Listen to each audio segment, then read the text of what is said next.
So let's see what we have here. We've got a shelf, bike racks here and there. So bike goes here, bike goes there. That's the drainage for the roof.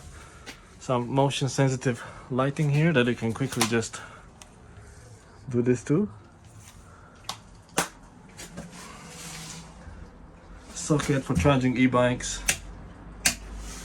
That's where you can wire the socket.